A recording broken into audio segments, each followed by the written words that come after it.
No, no.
Hola, buenos días. Espero se encuentren muy bien. Por acá los saludos. Ustedes ya me conocen. Mi nombre es Carolina Riquelme.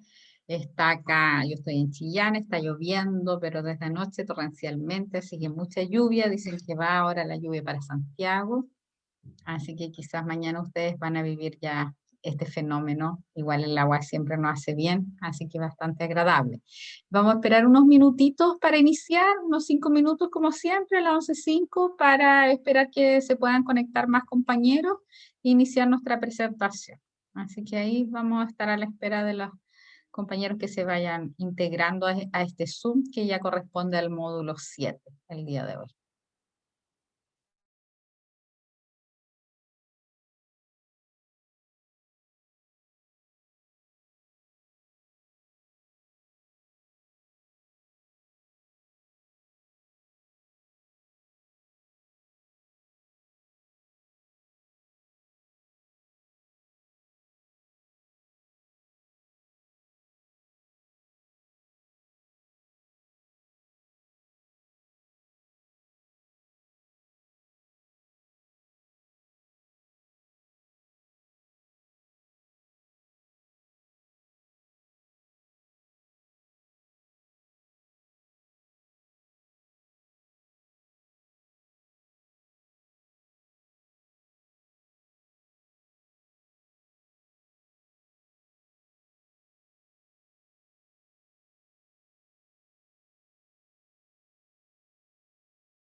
Ya, buenos días nuevamente. Vamos a empezar nuestra presentación. Espero todos se encuentren muy bien. Está Denise, Marcela, Bárbara, María José, María Constanza, Jessica. Están conectadas a este Zoom, en donde vamos a trabajar en esta ocasión el módulo 7. Ya han avanzado bastante en su capacitación, así que eso es bastante bueno porque ya les queda poquito para poder revisar todo este contenido que es bastante amplio en cuanto a la calidad y a la acreditación de su establecimiento de salud. Hoy día, como les decía, nos corresponde el módulo 7, en donde vamos a revisar la presentación. Es una presentación bien acotada y establecida, ya que el manual tiene una estructura delimitada que se trabaja para todos los establecimientos de salud. Y vamos a revisar también algunas preguntas del Kahoot para poder ir viendo los objetivos del módulo. Lo otro importante es decirle que cualquier consulta, duda, si quieren me hablan por el chat o toman la palabra, me interrumpen, ningún problema, todo lo que pueda contribuir al trabajo y a consultas del módulo o de otro tipo, ningún problema, la vamos resolviendo entre todos y vamos viendo cómo poder resolver. ¿Ya? Así que vamos a empezar. No sé si tienen alguna duda, algo que me quieran comentar. Si no, empezamos con la presentación.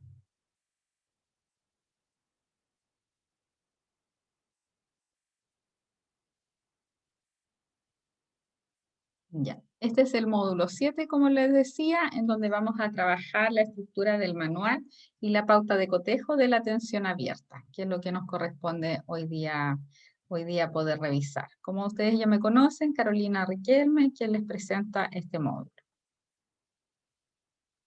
El temario que vamos a revisar son las definiciones, los ámbitos, componentes, características y verificadores. Este temario está en base a la estructura y a la estructura que tiene el manual de acreditación. Tenemos claro que la evaluación en acreditación se basa en la implementación progresiva de estándares definidos por el MinSal, que es este manual de atención abierta. Como ustedes ya lo habíamos mencionado y trabajado, los estándares fueron escritos por el Ministerio de Salud. El Ministerio se dedicó con un grupo de expertos a escribir todos estos estándares que nos permitieran a nosotros poder asegurar la mínima seguridad en las prestaciones de salud de nuestro establecimiento. Este es el punto de partida, es exigente pero gradual y busca mejorar de forma progresiva la calidad en los prestadores que entregan atenciones de salud para atención abierta, tanto públicos como privados. Está dividido en dos, en donde tenemos el manual, que es el estándar general, en donde trae todo el contenido normativo, y la pauta de cotejo, que es un instrumento que contiene todos los elementos medibles ordenados de manera que puedan ser aplicados a las instituciones de atención abierta.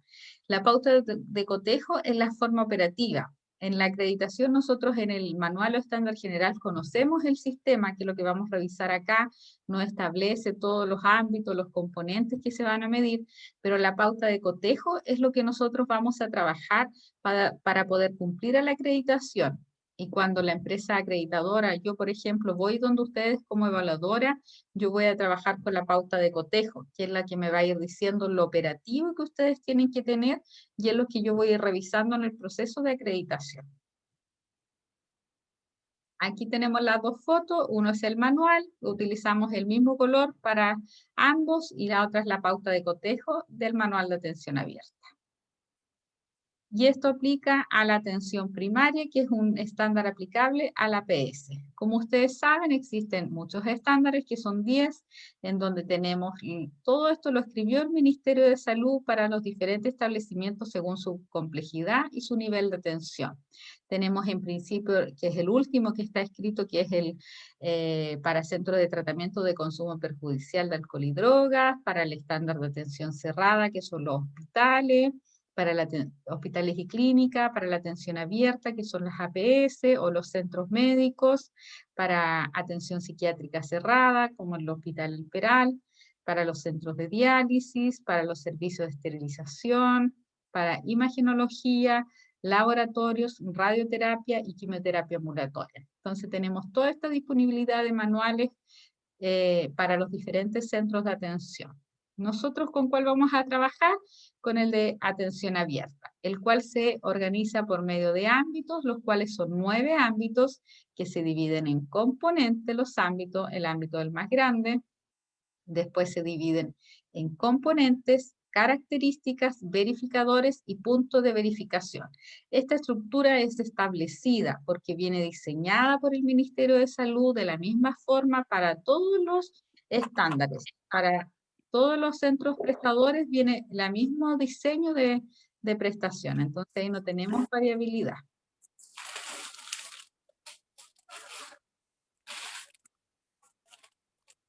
Hay un micrófono que está abierto. Ahí.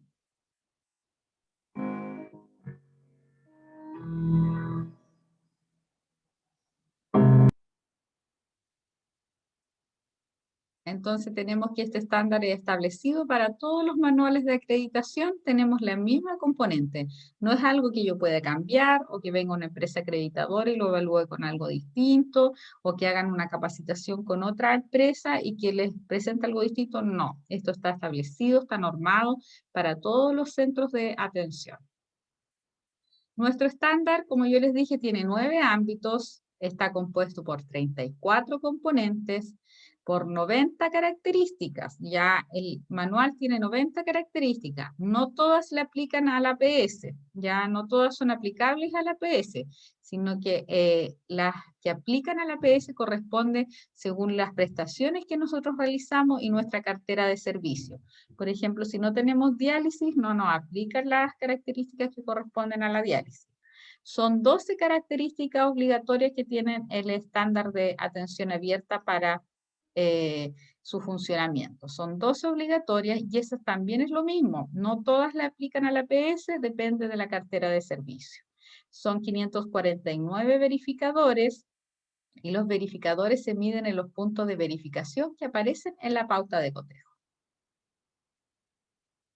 ¿Qué son los ámbitos? Los ámbitos son grandes temas que se evalúan en la acreditación de un prestador y contienen en su definición los alcances de política y el deber ser al que se aspira para el otorgamiento de una atención de salud que cumpla condiciones mínimas de seguridad. Entonces, los ámbitos son los grandes temas y se relacionan alcances de políticas ministeriales. Y es lo que nosotros aspiramos tener en este proceso. Aquí están los 9 ámbitos que vamos a revisar. El ámbito entonces contiene los alcances de políticas públicas sanitarias para otorgar una atención de salud que cumpla condiciones mínimas de seguridad. Tenemos dignidad del paciente, que es DP, su sigla, y aquí tenemos la característica 1.1, donde el ámbito dice: el prestador institucional provee una atención que respeta la dignidad del paciente y resguarda principios éticos esenciales en el trato que se le otorga. Entonces, este ámbito está relacionado directamente con la Ley 20.584 de los derechos y deberes de los pacientes. Entonces, el ámbito es lo más grande que tiene toda esta estructura que vamos a ir revisando durante la presentación. Los componentes constituyen el primer nivel de desagregación del ámbito y proveen una orientación más fina de los elementos de evaluación que nos interesan. Los componentes constituyen definiciones de aspectos que contribuyen a cumplir con la intención del ámbito. Tenemos los componentes de la OC, por ejemplo. El primero dice: la atención se realiza según criterios de acceso y oportunidad relacionados con la gravedad y el nivel de riesgo de los pacientes. Ahí hablamos de la alerta y organización de la emergencia, que sería la característica. Y el segundo, el prestador institucional vela por la continuidad de la atención en aspectos relevantes para la seguridad de los pacientes. Y ahí tendríamos la derivación de los pacientes cuando se excede el nivel de resolución de nuestro centro de salud. Componente entonces es el primer nivel de desagregamiento del ámbito y provee definiciones de aspectos más operativos que contribuyen a cumplir con la intención del ámbito. Ese es el componente. Y aquí en la misma característica, después del ámbito, tenemos definido su componente. El prestador institucional cautela que el paciente reciba un trato digno. Entonces, ahí que nos dice que nosotros como prestadores tenemos que cuidar y tenemos que trabajar que nuestros pacientes reciban un trato digno en la atención. Y eso está en directa relación con nuestro ámbito. Las características desagregan a los componentes en espacios menores de análisis, especificándose el requerimiento de política institucional que se pretende medir, que es lo que nosotros en nuestra institución queremos medir. La verificación de su cumplimiento considera elementos medibles y puntos de constatación. La acreditación de un prestador se basa en la determinación del nivel de cumplimiento de cada una de las características.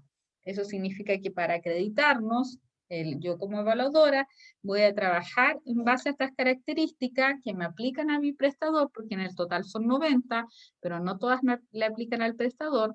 Voy a trabajar para ver qué se cumplió de estas características. Ejemplos de características de la AOC: se utilizan procedimientos explícitos para proveer atención inmediata a los pacientes en situación de emergencia con riesgo vital dentro de la institución. Es mucho más específico porque ya me está pidiendo un procedimiento explícito, o sea, que yo defina un procedimiento para la atención inmediata. El 2, se aplican procedimientos para asegurar la notificación oportuna de las situaciones. Ya estoy hablando de actividades, donde tengo que tener un procedimiento, ordenar mis actividades para esa notificación oportuna.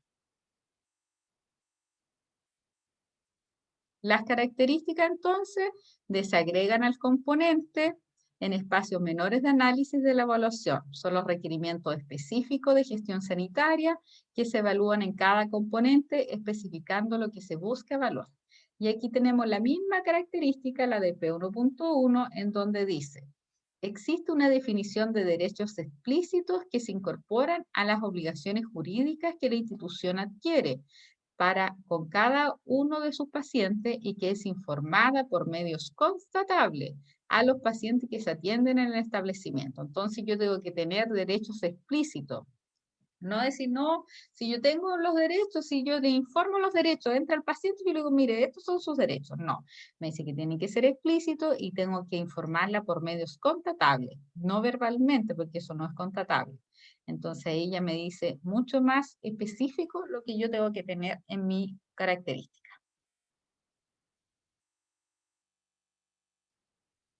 Después vienen los elementos medibles, y estos sí que son los requisitos específicos que se deben verificar para calificar el cumplimiento de cada característica. Ya aquí en los elementos medibles yo verifico que ustedes cumplan ese elemento medible para ver si ustedes cumplen la característica. Y si la característica tiene 5 elementos medibles o 4 elementos medibles, yo voy a verificar uno por uno para saber si ustedes la cumplen realmente. Los elementos medibles en general se organizan y son 4 que nosotros podemos identificar en la pauta de cotejo. Ustedes hoy día terminan esta clase, que es en cuanto a la estructura de la pauta, y ya inician la revisión del manual, en donde van a revisar ámbito por ámbito, característica por característica, van a ver qué es lo que solicita cada una, ya va a ser mucho más específico, pero ustedes se van a encontrar en el manual que se repiten estos elementos, estas solicitudes de las características. ¿Y cuáles son? Se describe en un documento de carácter institucional y ahí se agrega la materia que me van a pedir. Y esa materia depende del ámbito que estemos trabajando. Se ha definido un indicador y umbral de cumplimiento referente a qué? A los procedimientos de enfermería, referente a la notificación del exámenes críticos, referente a eso. Existe constancia de que se ha realizado la evaluación. Este elemento medible siempre va relacionado al anterior, porque primero yo muestro mi indicador, mi ficha del indicador, mi umbral de cumplimiento, mi metodología de medición, y después yo tengo que mostrar mi evaluación periódica, en donde para el primer proceso de acreditación es de 6 meses y para el segundo es de 3 años. Y ahí yo muestro mis pautas, mis informes, mi fuente primaria. Eso lo muestro en este punto. Y el otro punto que también se presenta es se constata el cumplimiento de, por ejemplo, se constata el cumplimiento del conocimiento del plan de evacuación. Entonces yo voy a ir a las unidades y voy a entrevistarlo a ustedes para saber si conocen el plan de evacuación o qué se hace en su institución en caso de un sismo, por ejemplo. ¿Ya? Y ahí ustedes primero tuvieron que escribir el documento, hicieron pruebas de la medición y yo se los voy a constatar. ¿Qué les voy a constatar? Que ustedes digan lo mismo que escribieron. Entonces, si ustedes escribieron que ese día sismo, ustedes mantenían la calma, se permanecían en el lugar, buscaban el triángulo de la vida, yo eso es lo que les voy a consultar a ustedes, ¿ya? Entonces, la constatación es en terreno y es en el momento. Por ejemplo, la constatación del almacenamiento del material estéril. Si ustedes en el documento del material estéril, en el primer elemento medible de almacenamiento, me pusieron que ustedes iban a ordenar el material, lo primero que entra, lo primero que sale, yo voy a abrir sus muebles y voy a constatar que las fechas y el orden esté tal cual como ustedes lo describieron. Si ustedes pusieron que el mueble de esterilización de almacenamiento tenía que estar limpio y sin polvo, yo me voy a lavar las manos, me voy a poner unos guantes, voy a pasar una tórula por el mueble, y voy a verificar si estaba limpio y sin polvo como ustedes lo describieron en el protocolo. Y así yo hago la constatación del cumplimiento. Entonces, estos elementos medibles son de forma específica y son los que ya se trabajan en la unidad, en el ámbito, por los encargados, que lo revisa el encargado de calidad, hay que hacerle difusión y son lo que me va a decir si yo cumplo o no mi característica. Y tenemos que los verificadores son los requisitos específicos que se deben medir para calificar el cumplimiento de cada característica. Y verificadores y elementos medibles son sinónimos. ¿Por qué? Porque ustedes pueden ver aquí, en la misma característica que estamos trabajando, en donde estamos con la DP.1.1, en donde revisamos el ámbito, su componente, lo que me dice la característica, que esto siempre hay que leerlo antes de trabajarla, y después viene aquí un punto que dice verificadores. Y en el verificadores, un poquito más abajo, me dice elementos medibles, lo que significa que son sinónimos, y me aparecen los dos elementos medibles que tengo que medir. Aquí me dice que me pide un instrumento de difusión de carácter institucional que incluye los derechos relativos a esos puntos. Y el segundo elemento medible me pide que el instrumento es fácilmente accesible, legible y comprensible. Y eso es lo que yo voy a constatar, que sea fácilmente legible, comprensible y accesible. Entonces, verificadores es igual a elementos medibles. Puntos de verificación. Los puntos de verificación son los lugares específicos y determinados en donde se medirán los elementos medibles. Se expresan en una tabla de trabajo de campo, que ustedes la pueden ver ahí, en la que se valoran los elementos medibles en cada punto de verificación. Entonces aquí vamos a bajar y yo les voy a mostrar que el primer elemento medible yo lo tengo que buscar en mis puntos de verificación. ¿En cuáles puntos me pide la pauta?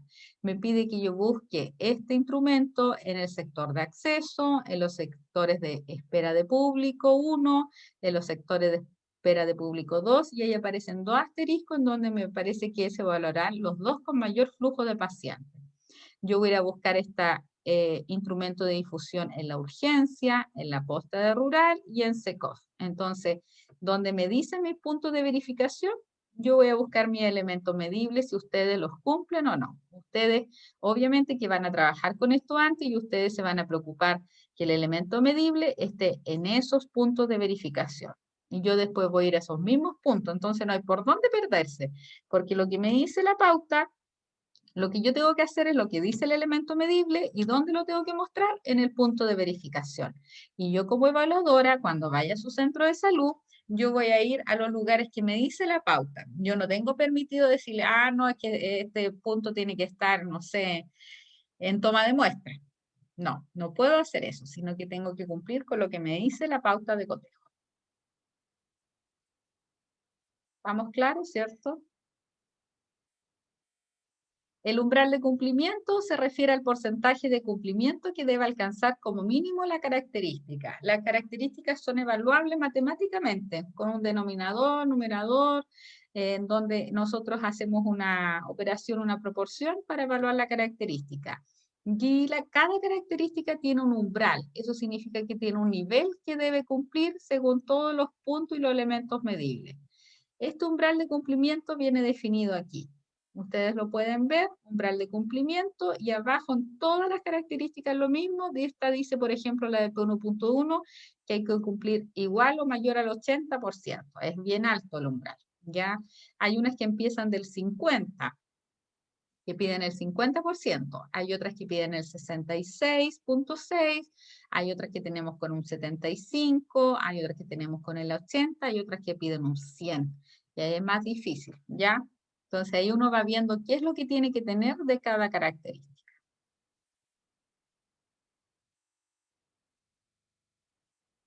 Lo otro que tenemos son los códigos de los ámbitos y números de la característica. Cada ámbito tiene un código que tiene relación con siglas en donde van relacionadas con su nombre. Por ejemplo, dignidad del paciente es el DP. Y además, la característica posee un número que va aquí.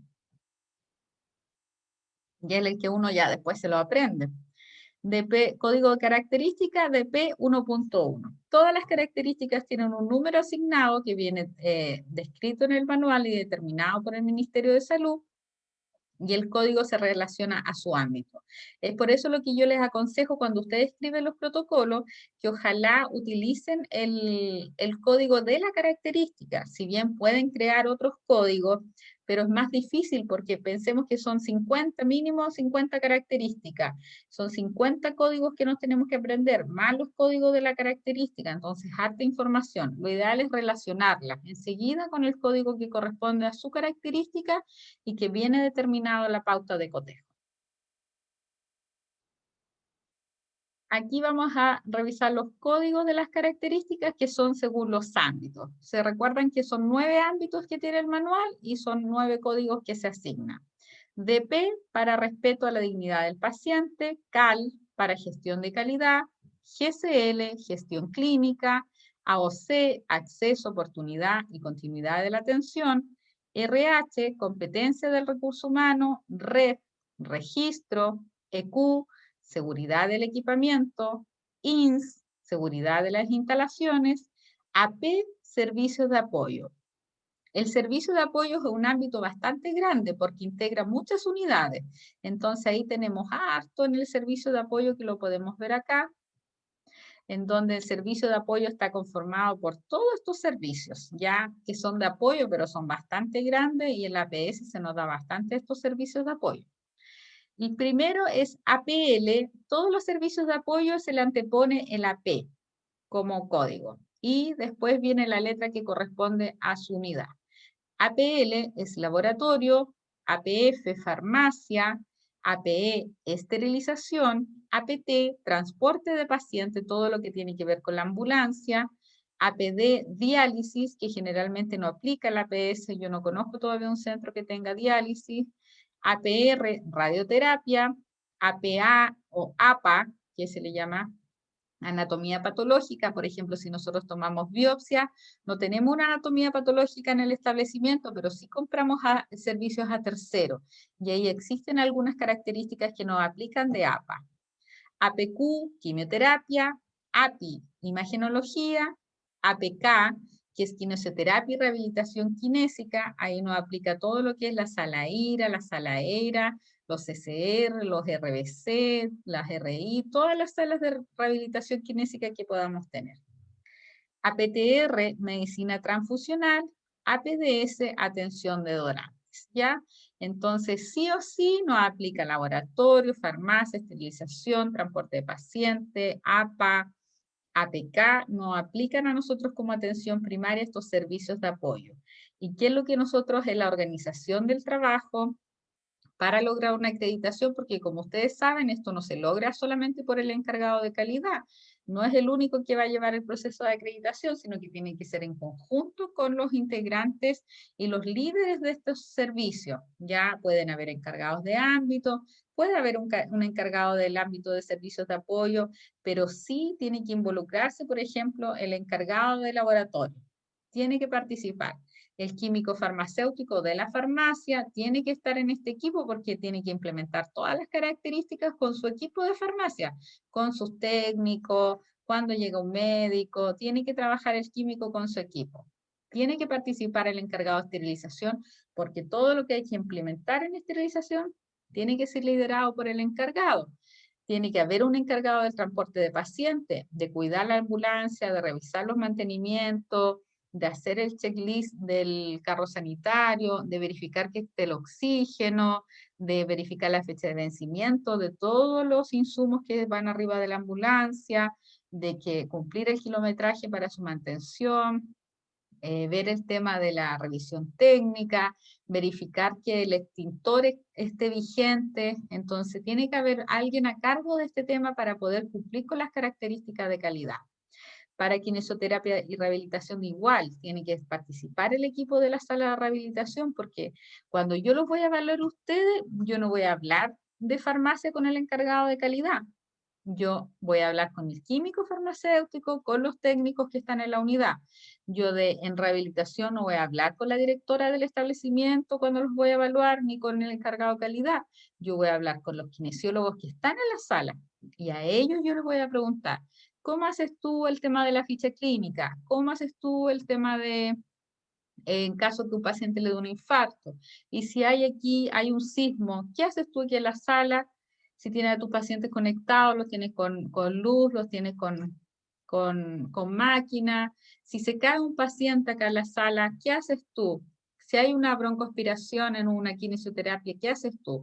Entonces, todo este trabajo no es tan solo del encargado de calidad o de la directora o de la enfermera coordinadora que ve los procedimientos clínicos, sino que como hay tantos servicios de apoyo que incluyen este trabajo, son ellos los que se tienen que incluir y tienen que ir desarrollando este trabajo. Porque yo como evaluador, uno va a la unidad, uno va al laboratorio, va a farmacia, va a esterilización, va a kinesioterapia, por ejemplo, el almacenamiento de fármacos, cuando dicen que tales fármacos van a estar ordenados según el abecedario, yo voy a la farmacia y reviso que esté ordenado por el abecedario o que los psicotrópicos van a estar bajo llave, yo voy a abrir el mueble de psicotrópico, entonces uno visita la unidad, le pido que me revisen ahí mismo en el sistema las fuentes primarias, le doy los root, que me expliquen la receta, cuáles recetas se fueron, cuáles supervisaron, cuáles no, si tienen atención preferente, reviso la atención preferente, si dice que la rotulación es de manera electrónica, yo reviso la rotulación que sea electrónica, entonces por eso es importante que las unidades se involucren en este trabajo, porque al momento de la acreditación, uno va a la unidad, habla con los encargados, habla con los TEN, le hace preguntas a todos. Yo siempre hago eso de hacer preguntas a todos porque así uno va armando como la historia, se va dando cuenta si es verdad o no, ocupa mucho la observación en terreno. Entonces, siempre es importante que estén los involucrados, quienes realizan el trabajo en esa unidad, participen en este proceso. ¿Ya? Entonces tenemos los ámbitos, que son los 9, y servicio de apoyo, que se divide en las siguientes unidades, que son de apoyo al proceso de acreditación. No tan de apoyo, diría yo creo que tienen harto trabajo esas unidades en el proceso porque tienen varias características que cumplir. Las características obligatorias, que dijimos que son 12, la aplicación de estas características depende de las prestaciones y de nuestra cartera de servicios, nos aplican las características obligatorias. Tenemos en el ámbito de dignidad del paciente, que tenemos la Carta de Derechos y Deberes, la DP 4.1, que es la regulación de actividad docente de pregrado, que son los convenios docentes asistenciales, nosotros decidimos ser un centro docente asistencial. Tenemos gestión de calidad, que es CAL 1.1, en donde el CAL tengo que tener una política de calidad, tengo que tener un encargado de calidad, que tenga una resolución, que tenga horas y tenga funciones, tengo que tener un programa de calidad en donde este programa debe tener indicadores que sean en el área de seguridad del paciente y además tengo que tener en ese programa una evaluación del programa anual. En gestión clínica tenemos 3, y ahí yo les marqué 2 en rojo, que son las que comúnmente no aplican en la atención primaria, pero depende de la cartera de servicio. Tenemos la GCL 1.2, que es el sistema de selección de pacientes para las cirugías mayores ambulatorias, y ahí tenemos que tener un pabellón de cirugía mayor ambulatoria. Generalmente la PS hace cirugía menor, que viene por el convenio de resolutividad. Tenemos la GCL 1.4, que es el uso y el manejo de los anticoagulantes orales. La GCL 1.8, que es el procedimiento de registro, rotulación, traslado y recepción de las biopsias, que aplica para las biopsias de cirugía menor y aplica también para las muestras citológicas, que son los PAP que toman las matronas y que siempre lo han tenido bien ordenaditos las matronas, ¿ya? Tenemos después acceso, oportunidad, continuidad de la atención, que es el código azul, la OC 1.1. Tenemos la OC 2.1, que es el sistema de derivación de pacientes, cuando nuestra capacidad de resolución excede y tenemos que derivar a nuestro paciente porque ya no podemos dejarlo en nuestro establecimiento si su gravedad es mayor y no tenemos la capacidad de resolución. Tenemos competencias del recurso humano, que es el RH 1.1, 1.2, en donde me pide la certificación de los médicos, odontólogos, técnicos y otros profesionales. Este igual es fácil de cumplir actualmente porque ya los profesionales salen de estudiar y al tiro pasan a su inscripción y certificación de la superintendencia. En el ámbito de registro está REC 1.1, que es la ficha clínica individual, y esta es difícil de cumplir para todos los prestadores. Muy difícil ordenar la ficha clínica porque nosotros en salud somos bien creativos, creamos hartos papeles, cosas, anotamos por aquí, por allá, hacemos planillas, hacemos drive y todo. Así que esa es como difícil. Y la seguridad del equipamiento, que es el EQ 2.1, de mantenimiento preventivo de equipos críticos, que ya en estos 10 años de calidad que hemos trabajado a nivel nacional hay un avance bastante grande, porque antes generalmente hacíamos una mantención reparativa, que es cuando el equipo ya se nos echa a perder, ya no funciona, lo llevábamos a reparar.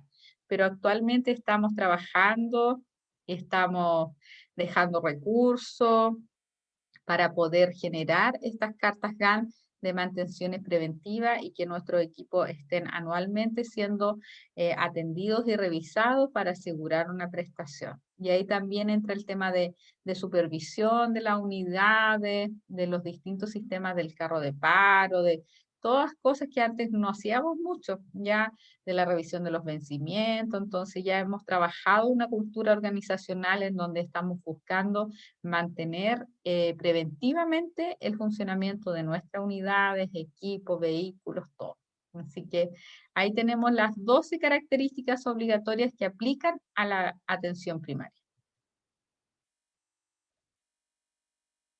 Vamos a revisar dos particularidades de la pauta de cotejo que ustedes cuando la empiecen a revisar se van a dar cuenta.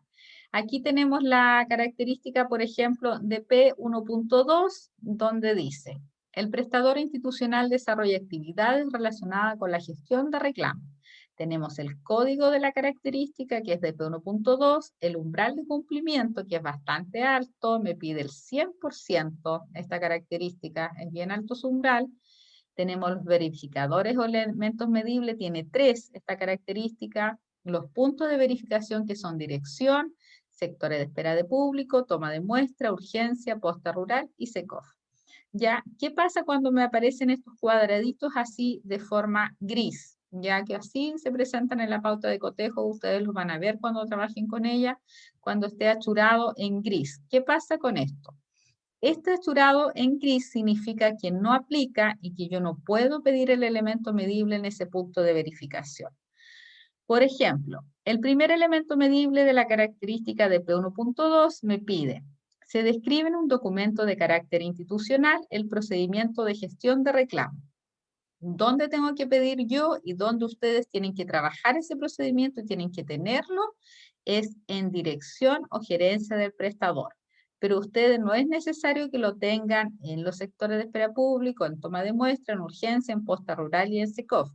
Y yo como evaluadora no se los puedo ir a pedir a la posta, porque a mí la pauta me dice que solamente lo puedo pedir en dirección porque lo demás está achurado en gris. El segundo elemento medible que me pide un análisis global, solamente lo puedo solicitar en dirección, pero no en las unidades, lo que significa que ustedes no lo tienen que tener en la unidad. El tercero me pide que yo tengo que constatar que existe fácil acceso al sistema de formulación de reclamo. ¿Dónde lo tengo que pedir? Ahí lo tengo que pedir en la unidad, en sectores de espera, en toma de muestra, en urgencia, en posta rural, en SECOF, y no lo tengo que pedir en dirección.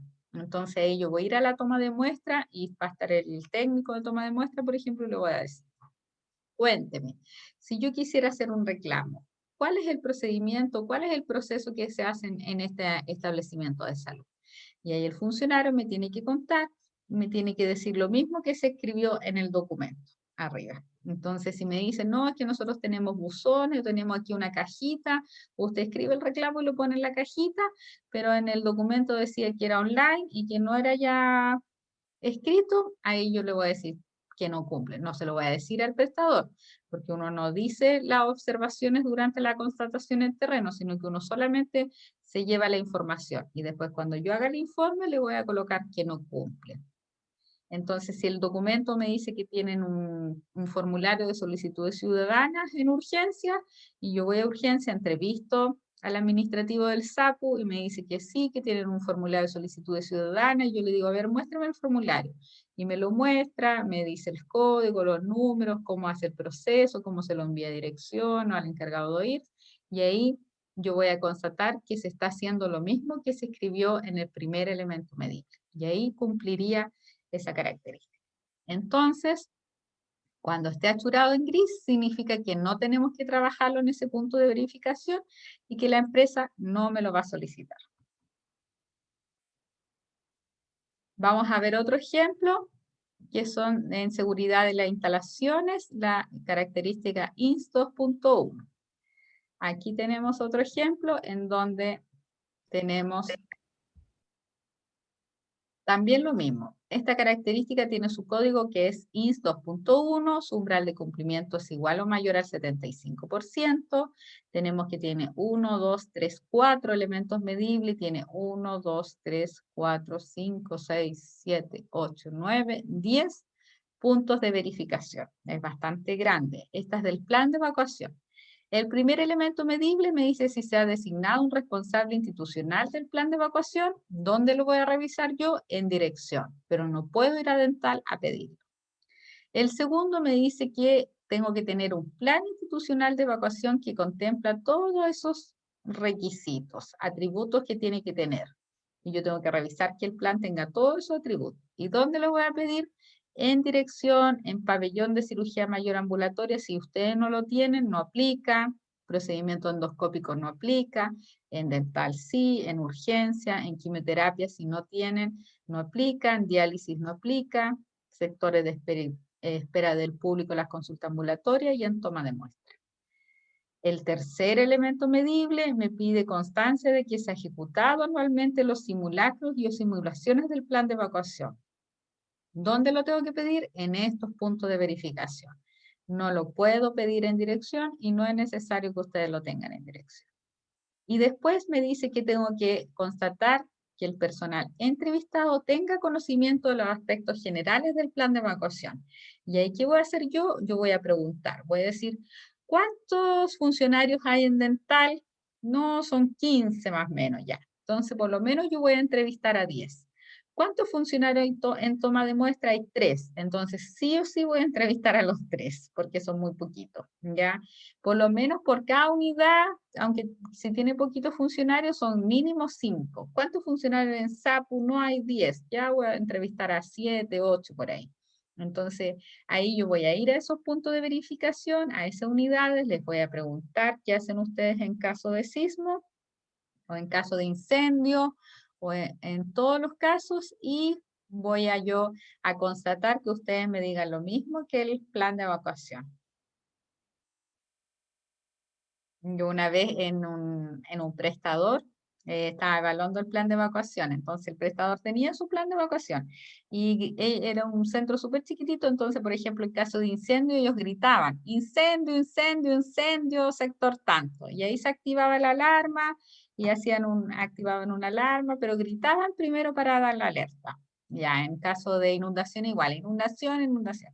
Pero en caso de sismo, en su protocolo decía que tenían que permanecer en el lugar y no había que gritar porque el sismo uno lo siente, pues entonces todos sentían lo mismo.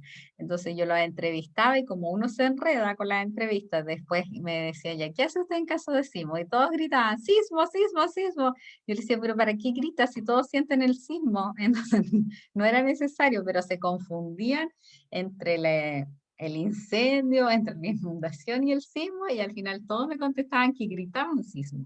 Y el protocolo no decía eso, pues decía que en sismo uno, porque todos sentían el mismo sismo, entonces uno debería permanecer en el lugar. Entonces esas cosas hay que practicarlas porque a veces uno se enreda ahí en los planes y este es un documento súper largo que tiene mucha información, entonces hay que ser como bien breve, conciso, ojalá con pasos bien cortitos para que la gente se lo pueda aprender, porque si no es como una redacción súper larga, difícil de aprender, ¿ya?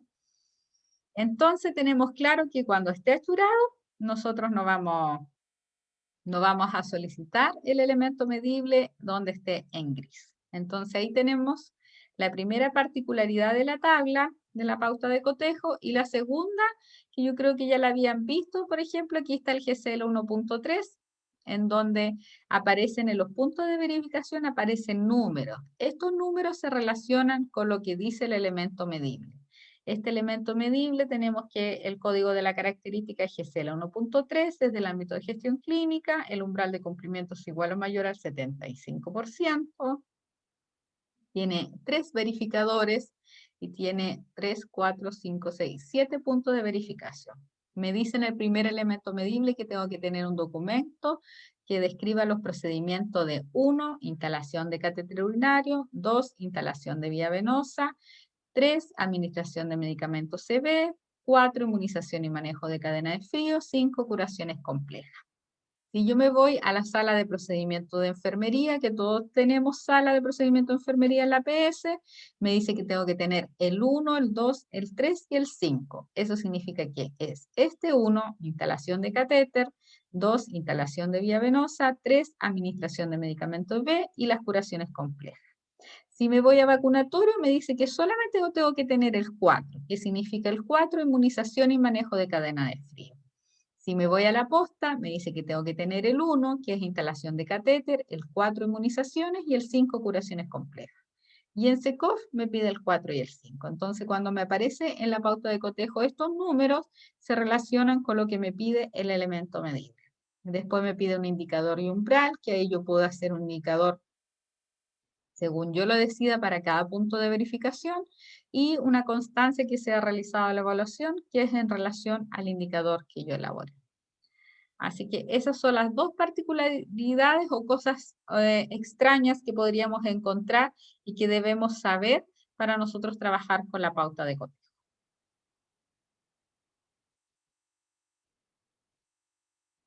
Entonces, para el cumplimiento de las características, la determinación del cumplimiento de una característica se basa en la verificación de los elementos medibles durante la visita al terreno. O sea, cuando yo vaya como evaluador a visitar su centro de salud, se basa en esa visita en terreno donde yo voy a verificar que ustedes cumplen los elementos medibles.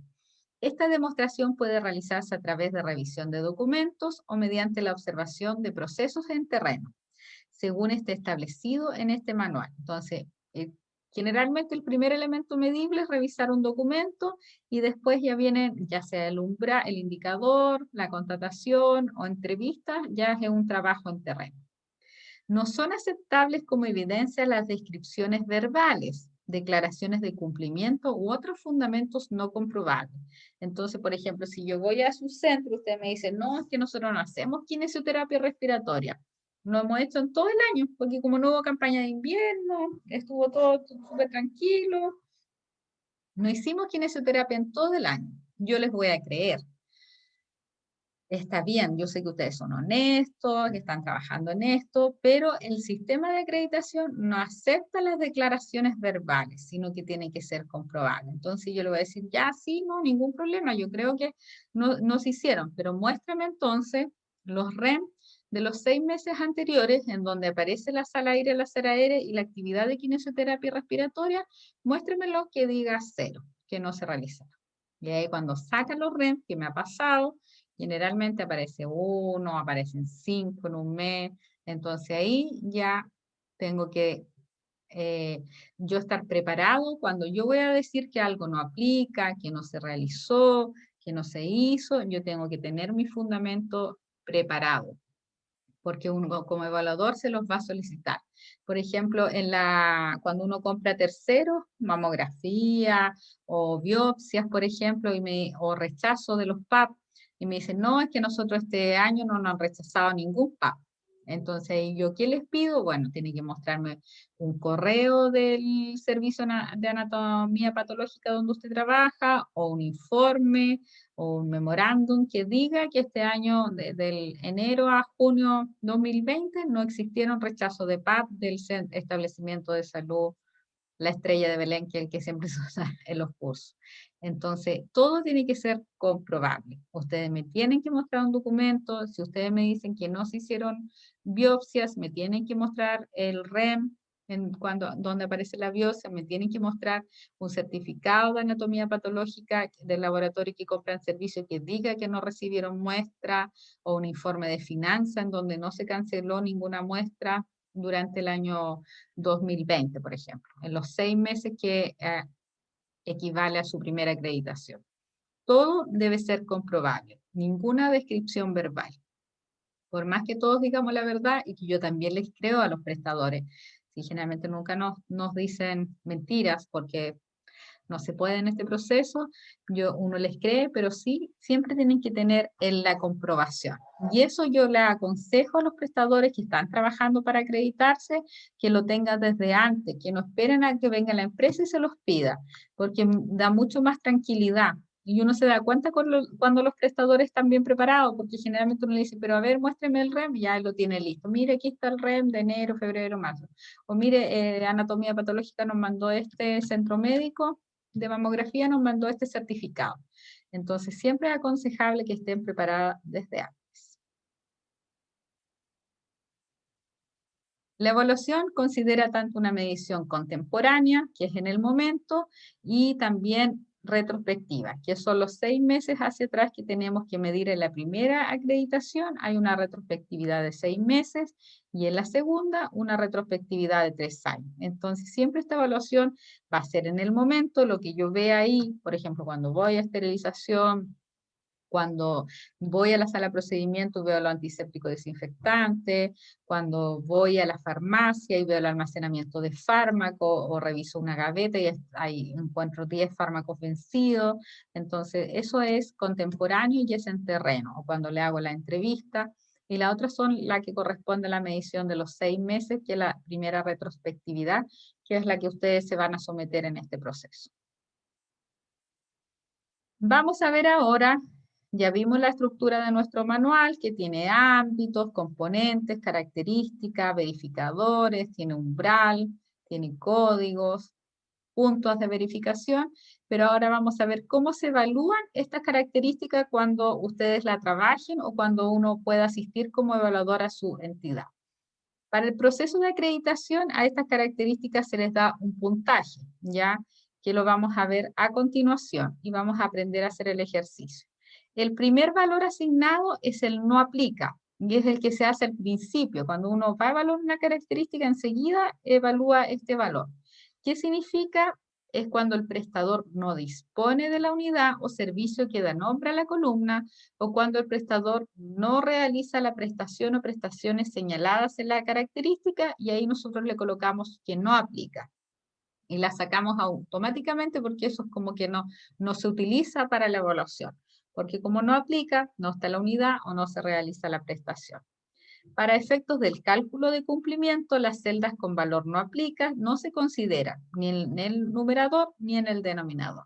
Entonces aquí vamos a ver un ejemplo. Cuando no aplica, por aquí está la característica RH 2.2, que significa que es de ámbito competencia del recurso humano, y su característica dice: el prestador institucional cuenta con programas de orientación que enfatizan aspectos específicos del funcionamiento de la unidad relacionados con la seguridad de los pacientes y son aplicadas sistemáticamente al personal que ingresa a la unidad.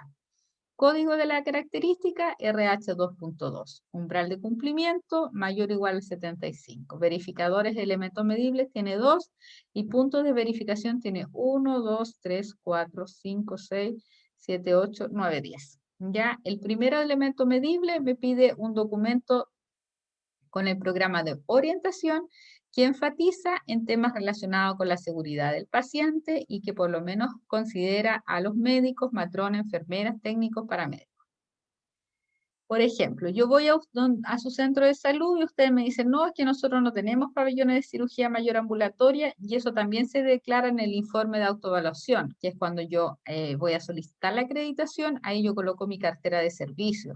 Entonces, cuando yo llego a su establecimiento, yo ya sé lo que ustedes realizan y lo que no tienen y lo que tienen. Y ustedes me dicen, no hay pabellón de cirugía mayor ambulatoria, entonces yo les coloco no aplica.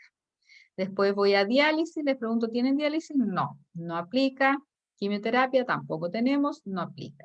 El segundo elemento medible que me pide la constancia de que se ha ejecutado el programa de orientación, al menos en el 85% de los funcionarios nuevos que ingresaron el último año, y ya si no tienen pabellón, ahí no, lo mismo. No aplica, se repite, diálisis no aplica y quimioterapia no aplica. Y ya estos pasan a ser neutros porque no los vamos a considerar. Después, cuando yo voy a evaluar, yo le voy a asignar un valor 1 cuando la totalidad de las condiciones expresadas en el elemento medible se cumplen por el prestador. Cuando ustedes cumplen lo que dice el elemento medible, yo les voy a colocar un puntaje de 1. Eso significa que cumplen con todo. Entonces, todo lo que me pide aquí, el primer elemento medible, el programa de orientación, que tenga temas relacionados con la seguridad y que incluya al menos los profesionales que se describen, yo lo revisé en urgencia y ustedes lo escribieron súper bien, así que yo le puse 1, que cumple. Lo revisé en farmacia y estaba excelente el documento, 1. Después fui a revisar el segundo elemento medible y lo busqué en urgencia, ya, y vi quiénes habían ingresado el último año y habían ingresado 10 funcionarios y 9 tenían el programa de orientación. Entonces, cumple. Y ahí yo les voy armando la evaluación de mi característica y les voy dando puntaje según lo que yo constaté en terreno. Se le asigna valor 0 cuando ninguna o solo algunas de las condiciones expresadas en el elemento medible se cumplen. O sea, aquí 0 no es bueno, es malo. La idea no es tener muchos ceros. Por ejemplo, fui al laboratorio y no tenían programa de orientación específico para la unidad y no habían hecho el programa de orientación porque no lo tenían descrito. 0, 0. Fui a imagenología, lo mismo, 0, 0. Fui, la vez anterior había ido a farmacia y había hecho primero el programa, estaba súper bien escrito, pero me di cuenta que habían ingresado 5 funcionarios y solo uno tenía hecha la orientación.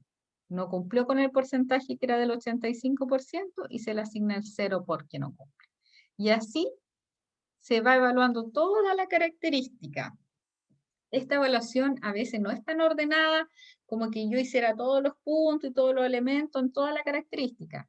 Cuando hablamos de una acreditación real, hay un cronograma en donde diferentes evaluadores visitan diferentes puntos de verificación. Por ejemplo, me puede tocar dirección, generalmente a mí me toca dirección, dental, kinesioterapia, me puede tocar la posta, y así se dividen todos los evaluadores. Entonces, muchas veces cada evaluador conoce como su punto de verificación. Cuando se termina la acreditación, todos los evaluadores juntamos esta información y ahí vemos el panorama completo. Y ahí nosotros revisamos si se cumple o no este porcentaje de evaluación que es el umbral. Generalmente nosotros cuando hacemos una evaluación en terreno, cuando vamos a su centro, nosotros no damos un resultado cuando nos retiramos, después de la semana que estamos ahí. No decirle fue súper bien, te aprobaron ni nada, porque esto se sabe después cuando uno consolida toda la información de los evaluadores. Entonces, generalmente este panorama se ve al último y es lo que nosotros le informamos a la superintendencia y ahí sacamos el resultado si cumple la característica o no cumple. ¿Cómo se ve el cumplimiento? Para definir el nivel de cumplimiento de cada característica se calcula una proporción, en donde el numerador, lo que nosotros tenemos que poner siempre los 1. Los que cumplen se ponen en el numerador. Y en el denominador se pone la suma de los 1 con los 0. Y no se colocan las celdas no aplican. Las no aplican no se utilizan para nada en el porcentaje de cumplimiento. Son arriba los 1 y abajo los 1 y los 0. Una característica estará cumplida si se alcanza o sobrepasa el umbral específico de cumplimiento. Y aquí vemos la evaluación ya final de la característica. Por ejemplo, seguimos con la RH 2.2, que es el programa de orientación. tienen un umbral mayor al 75. No aplicaron 10 puntos, porque este centro no tenía posta ni SECOF. Entonces 10 no aplicaron. Ahí está. Obtuvimos 7 1. 1, 2, 3, 4, 5, 6, 7. 7 1. Y 0 fueron 3. Aquí le fue mal a laboratorio, a imagenología en el segundo elemento medible y a farmacia. Entonces 3 no cumplieron. El numerador son solo los 1, que fueron 7. Ese es mi numerador. Y mi denominador es la suma de los 1 con los 0. 7 más 3 me da 10. Y ahí yo hago la proporción, multiplico por 100 y me dice que yo cumplí esta característica o ustedes cumplieron esa característica en un 70%. Pero mi umbral es del 75, lo que significa que no cumple con el umbral y no cumple la característica. Ahí se me cayó la característica y no hay forma de recuperarla. Porque generalmente uno se entera al final, ya cuando hace el informe, uno se da cuenta que no cumple las características, que es el evaluador. Y ahí uno lo informa a la superintendencia y después a ustedes les llega ese informe y ahí ustedes ven si se dio por cumplida o no esa característica. Pero así se evalúan todas las características, es bastante trabajo, como decía al principio de la presentación, implementar el cumplimiento de esta pauta de cotejo es un trabajo bastante arduo, es bastante ambicioso, no es de un día para otro, por eso es lo que yo les decía en las clases anteriores, en donde la autoevaluación por lo menos son 12 meses, uno no puede preparar una acreditación, decir hoy día en enero, nos vamos a acreditar en marzo, no, porque son por lo menos más de 50 características que tenemos que trabajar, tenemos que involucrar a toda la unidad, ustedes se vieron que tienen que participar farmacia, dentales, los puntos de verificación, las postas, los SECOF, laboratorios, los kinesiólogos, los enfermeros en procedimiento, tienen que participar recursos humanos, de la dirección, tiene que estar comprometido entonces un trabajo en equipo que se tiene que hacer, en donde es bastante trabajo.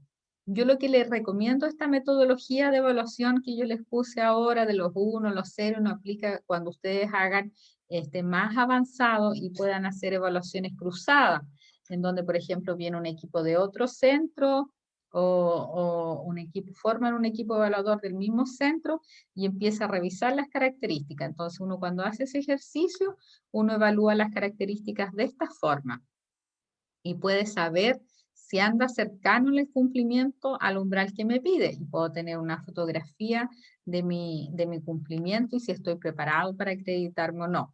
Yo igual le aconsejo a los centros que hagan estas evaluaciones con las características obligatorias, que es bastante bueno aprender a evaluar las características obligatorias.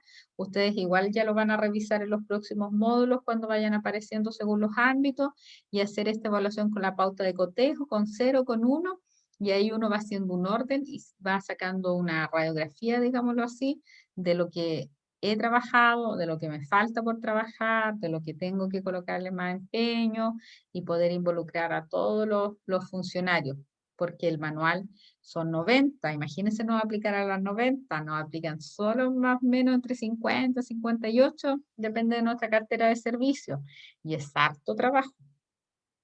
Cuando vean ahora los ámbitos uno por uno, ustedes se van a dar cuenta que es harta información. Hay harto que preparar en dignidad del paciente, en calidad, en gestión clínica.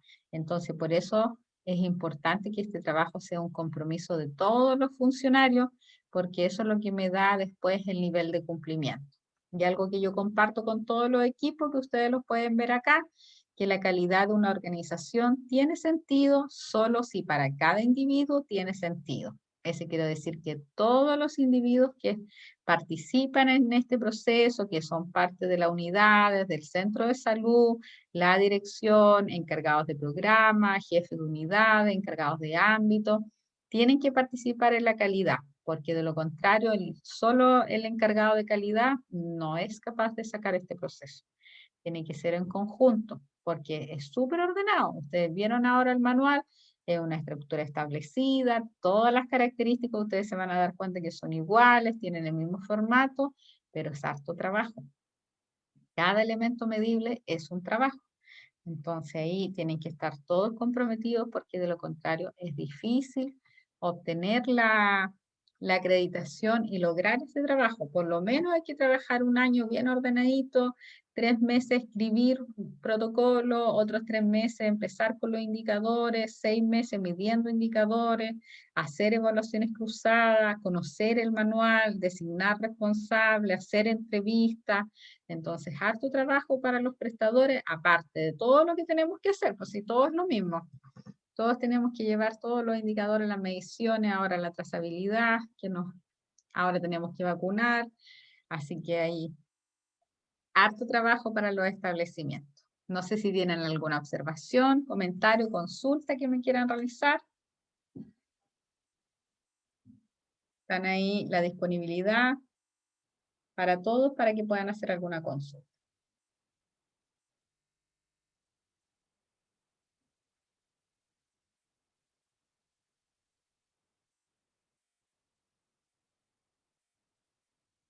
Yo voy a trabajar con ustedes ya en el próximo módulo en febrero.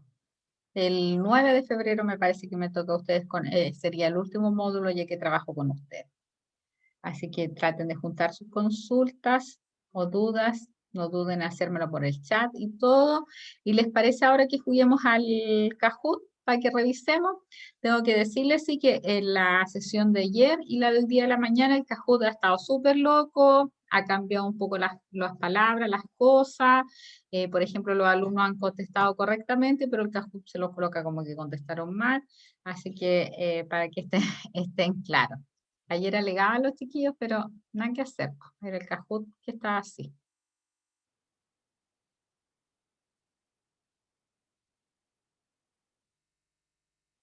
La idea es que puedan eh, ingresar al Kahoot para que vamos jugando y después ustedes saben que aparece en su evaluación. Si no pueden todos, no importa porque la idea es que sea algo dinámico. Igual lo revisamos acá en la presentación. Ya, súper. Ahí entró Jessie, ya está conectada, súper bien. Vamos a esperar si alguien más se puede conectar.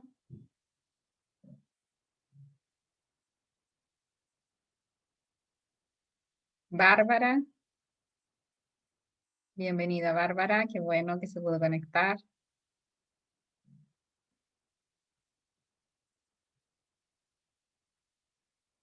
¿Alguien más? O jugamos con Bárbara y Jessie nada más. Y ahí lo vamos revisando. Si hay personas que quieren ir colocando en el chat o lo dicen con volumen la respuesta, ningún problema porque todo sirve. La idea es que nos sirva de retroalimentación a todo el grupo para este Zoom. Vamos a empezar entonces, módulo 7. Son 6 preguntas de verdadero y falso. Son bien breves, pero hemos tenido harto problema estos días con el Kahoot. Ya, tenemos que un elemento medible es evaluar el simulacro en caso de sismo. Fuimos a la unidad dental y me dicen que no se realizó, informan que no se realizó. ¿Se le asigna un 1 de cumplimiento en este caso? ¿Qué creen ustedes? Si no lo realizaron, si no realizaron el simulacro de sismo. Falso, se le asigna 0 porque no lo realizaron, así que el 1 es cuando uno cumple con lo que dice el elemento medible. Muy bien.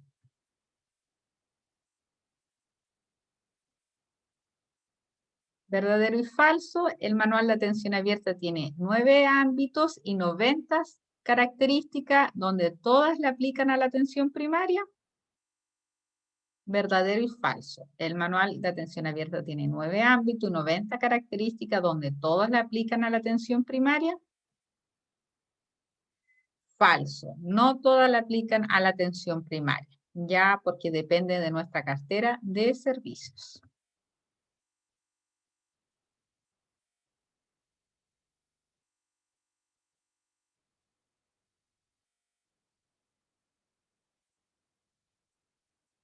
Son 12 características obligatorias en el manual de acreditación que aplican a la atención primaria. Ese no está malo. Y lo cambié hoy día en la mañana y lo cambié anoche igual y no se cambió. Son 12 las características obligatorias en el manual de acreditación que aplican a la APS. Tiene 12 características obligatorias el manual.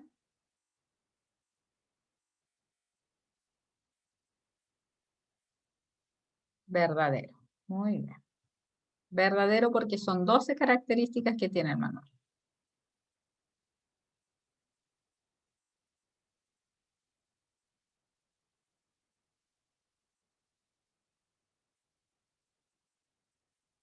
Ya, tenemos que las unidades de esterilización, registro, farmacia, laboratorio y anatomía patológica forman parte del ámbito de servicios de apoyo.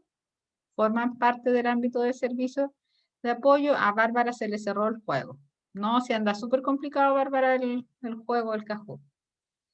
¿Qué tenemos? Ya, es falso, porque registro es un ámbito distinto, por separado. Los que forman parte del servicio de apoyo son esterilización, farmacia, laboratorio y anatomía patológica. Entonces es falso.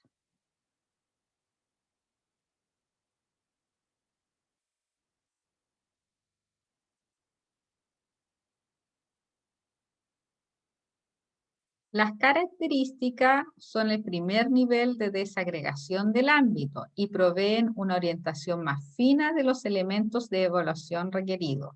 Las características son el primer nivel de desagregación del ámbito, ¿verdadero o falso? ¿Cuál era el primer nivel de desagregación del ámbito? Los componentes son el primer nivel de desagregación del ámbito, no las características, entonces es falso. Seguimos. Los ámbitos son los grandes temas que se evalúan en la acreditación de un prestador y son alcance de políticas sanitarias. Los ámbitos son alcance de las políticas y son los grandes temas del manual y de la acreditación. Los ámbitos, ¿se acuerdan que eran 9? Verdadero. Muy bien. Los ámbitos sí son los grandes temas que se evalúan la acreditación y tienen alcances de política y generalmente los ámbitos se relacionan con las leyes, por ejemplo, en la dignidad del paciente con la ley 20.584. Súper bien. Ya, aquí tenemos a la ganadora, indiscutible. Segundo lugar, tenemos a Bárbara, que más encima tuvo que salir del juego, que no resultó más la conexión. Y el primer lugar tenemos a Jessie. Súper bien, las felicito. Ya este ámbito es bastante más acotado, este módulo 7, este módulo les va a servir para todas las presentaciones que vienen ahora a futuro, en donde van a ver todos los ámbitos, todas sus características, van a ver todos los elementos medibles que yo le conversaba, lo van a ir viendo en puntual en cada uno de los ámbitos. No sé si tienen alguna otra consulta, duda que me quieran realizar. ¿Sí o no? Están los micrófonos disponibles para ustedes, para que participen. Francisco Navarrete me dice muchas gracias. No, igual agradecerle a ustedes la atención, que hayan participado. Espero que les vaya bien en este módulo, que tengan un lindo fin de semana, que descansen junto a su familia. Mañana les va a llegar la lluvia. Yo hoy día estoy con toda la lluvia que hay en Chillán desde anoche. Ha llovido mucho, mucho, mucho, así que mañana yo creo que les va a llegar a ustedes para allá. Se está trasladando. Así que darle las gracias por su conexión. Me dice Gonzalo Solís que está todo ok. Muchas gracias. Así que los dejo en libertad de acción. Que tengan un lindo fin de semana junto a su familia. Que estén muy bien. Chao, chao. Muchas gracias, Juan Carlos. Chao, gracias. Chao, María José, que estés bien.